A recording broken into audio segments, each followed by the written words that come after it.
Subscribe कीजिए कुंडलिनी जागरण को और प्रेस कीजिए बेल आइकन को, जिससे कि आपको मिल सके हमारी लेटेस्ट वीडियो सबसे पहले। कुंडलिनी का वास्तविक जागरण अंदर होता है और वो होने पर सत्य स्वरूप उसे आप लोग प्राप्त करें। ये आपका अधिकार है, ये आपका जन्म सिद्ध अधिकार है, जिसे आप प्राप्त करें, जिसके लिए आप पैसा कौड़ी कुछ भी नहीं दे सकते।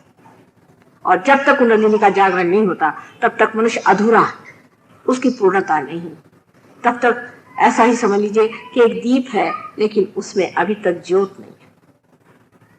ज्योत आते ही आप एक ऐसे प्रांगण में उतर जाते हैं, ऐसे डायमेंशन में उतर जाते हैं कि वो डायमेंशन आप देखते ही आप समझ लेते हैं कि अब तो मैं सब चीज का साक्षी हो गया, मैं सब चीज की तरफ एक साक्षी स्वरूप देखता हूं। जो कृष्ण ने कहा था कि आपको साक्षी होकर देखना है, लेकिन वो होने का तरीका जो है वो एकमात्र एकमेव है कि कुंडलिनी का जागरण। और कोई, चाहे कृष्ण ने उस वक्त नहीं कहा हो क्योंकि उनके पास समय नहीं था, या जिसने कहा हो उसने बहुत अधिक इससे कहा हो, इसका यह मतलब नहीं कि कोई एक विशेष धर्म ने कहा या दूसरे ने कहा, सबने यही बात कही।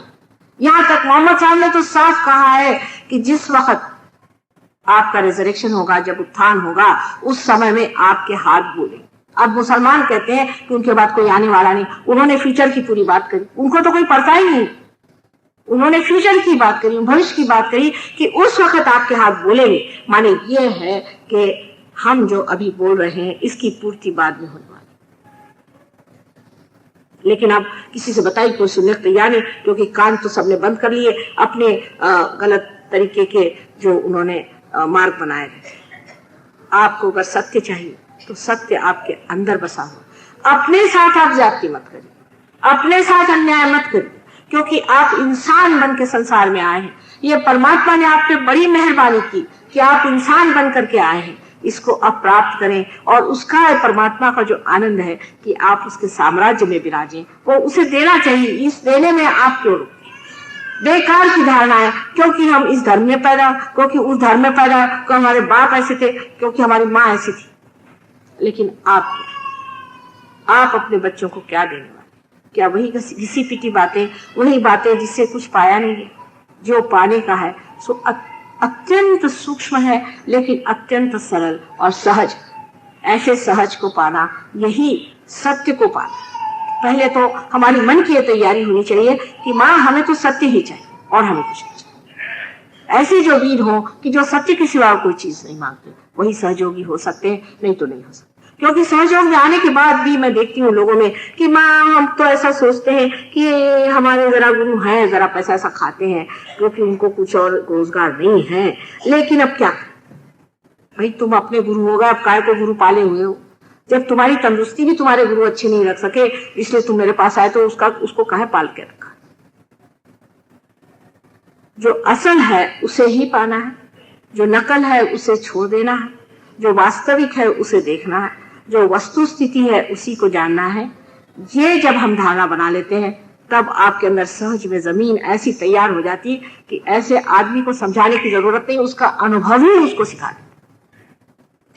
और जो कुछ अनुभव शून्य आज तक रहा है उसमें ही आप समाधान मत माने, क्योंकि आपको अभी तक उसका अनुभव नहीं है।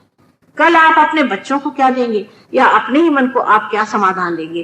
क्या रटने से ही हो जाएगा? क्या पढ़ने से हो जाएगा? किसी भी चीज से नहीं हो सकता। कबीरदास जी ने कहा है, पढ़ी पढ़ी पंडित मूर्ख भय। तो मैं सोचती थी कि ऐसा कैसा कह रहे।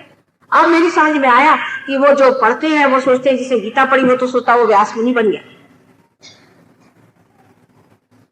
कोई जो कोई किताब पढ़ता है वो सोचता कि वो वही बन गया, फिर और वो कोई चीज सोचता ही नहीं। ऐसे भी लोग मैं देखे कि किताब रखेंगे और कहेंगे अच्छा अभी भगवान का नाम लेकर के मैं खोलता हूँ भविष्य क्या देख लो। उसमें एक सेंटेंस को पकड़ लेंगे, कल इसका भविष्य मतलब ये है, ये है। ये कौन तमाशा? इससे भी बढ़ के लोग ऐसे होते हैं कि इतना छोटा सा कोई से भी किताब जो कि मान लीजिए जैसे बाइबल है या कोई इनका तौरात होता है या अपना ग्रंथ साहब है, कोई सी भी किताब हो, जैसे गीता है, कोई सी भी छोटी, उसको इतनी छोटी बना ली और यहाँ बांध ली, हो गया। इस तरह के भ्रम में रहने से परमात्मा नहीं मिलने वाले।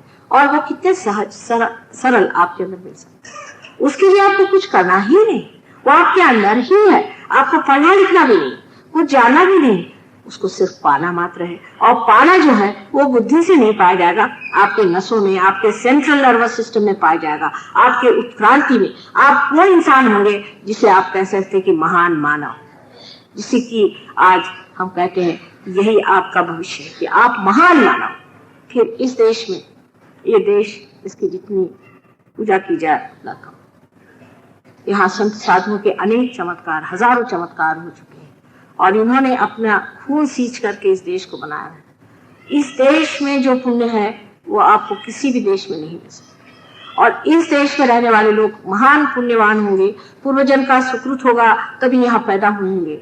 और इस देश में रह करके भी इस समय अगर आपने अपने आत्मा को नहीं पाया तो मैं कहूंगी कि आपसे दुर्भाग्य हुए, क्योंकि समय ऐसा है, विशेष समय है। इस समय सत्य को पाना बहुत आसान है और इसे पा लिया जाए।